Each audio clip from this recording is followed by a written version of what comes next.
बिस्मिल्लाहिर्रहमानिर्रहीम। अस्सलाम वालेकुम वीवर्स। आज मैं आप लोगों के साथ चिकन फजीता राइस की रेसिपी शेयर करूंगी।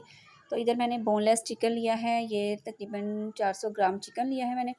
और अब मैं इसको मैरिनेट कर लूँगी। तो इसमें मैं डाल रही हूँ सबसे पहले जो जो मसाले लिए हैं इसको मैरिनेट करने के लिए। उनमें ये है गरम मसाला 1 चम्मच, और ये हाफ़ चम्मच है सुरख मिर्च, हाफ़ चम्मच चिली फ्लेक्स है, 1 चम्मच काली पीसी मिर्च है, आधा चम्मच नमक है, और ये पेपरिका पाउडर है।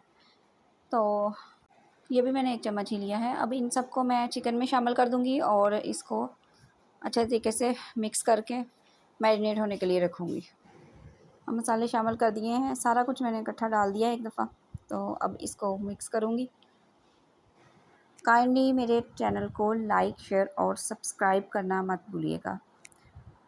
ये अब मैं इसमें शामिल करूँगी 1 चम्मच पिसा हुआ लहसुन का पेस्ट, ठीक है, इसको शामिल कर दिया है। और 1 चम्मच, 1.5 चम्मच तकरीबन ना, मैंने 1.5 चम्मच के करीब सिरका लिया है, और 1.5 चम्मच के करीब ही मैंने इसमें सोया सॉस डाला है, ठीक है।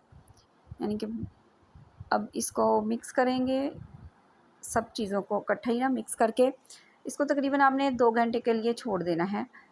कवर करके फ्रिज में रख दें 2 घंटे के लिए मैरिनेट होने के लिए। किसी भी चीज़ को मैरिनेट करना हो तो आप ज़्यादा बेस्ट तरीका है कि रात को करें, ओवरनाइट इसको छोड़ दिया करें, बहुत अच्छा मैरिनेट होता है।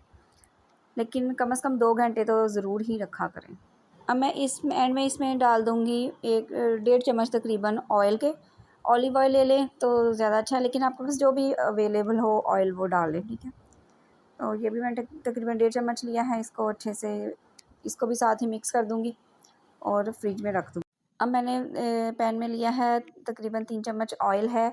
इसमें मैंने प्याज डाल दिया है, एक ब्राउन होने के लिए रख दिया है। प्याज को बहुत ज़्यादा ब्राउन नहीं करना। तो अब इसमें चिकन शामिल कर देंगे और इसको हम करेंगे अच्छे तरीके से फ्राई।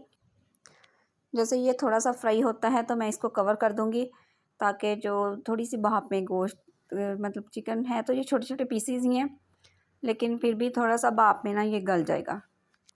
ये फ्राई हो चुका है, तो अब मैं इसको कर दूँगी कवर।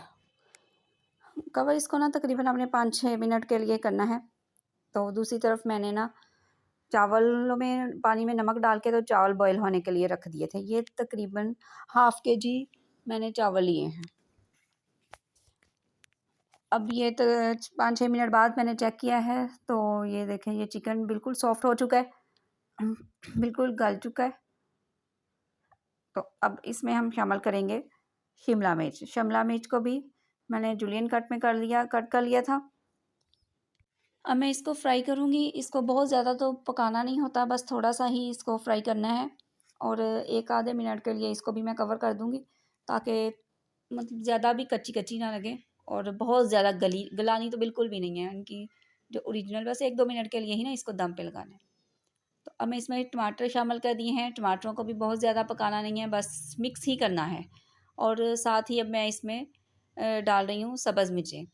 सब्ज़ मिर्चों को भी काट के तो वो भी इसमें शामिल कर दिए हैं, 2-3 डाल दी हैं। आप जो इसमें नमक मिर्च है ना, वो अपने टेस्ट के हिसाब से, फरीता ज़रा वैसे स्पाइसी होता है, तो आप अपने हिसाब से ना जितना स्पाइसी करना चाहते हैं थोड़ी सी सब मिर्चें वगैरह बढ़ा भी सकते हैं, ठीक है। ये जो है ना, जो अब मैं इसमें चावल शामिल कर रही हूँ। ये जो रेसिपी है ना, ये नॉर्मल, मतलब बहुत ज़्यादा फीका भी नहीं बनेगा जो क्वांटिटी मैंने आपको बताई है, और ना ही बहुत ज़्यादा तीखा बनेगा, नॉर्मल बनेगा। तो जो नॉर्मल खाने वाले हैं उनके लिए ये बेस्ट है। हर चीज़ की क्वांटिटी मेजरमेंट इतनी ही रखिएगा, ठीक है। अब हमने चावल इसमें मिक्स कर लिए हैं, अच्छे तरीके से मिक्स करेंगे और हमारे जो चावल, मतलब चिकन फजीता राइस बिल्कुल रेडी हो चुके हैं। बनाइएगा और बना के मुझे बताइएगा कि कैसे बने। अब मैं नेक्स्ट वीडियो तक के लिए इजाज़त चाहती हूँ। दुआओं में याद रखिएगा। अल्लाह हाफिज़।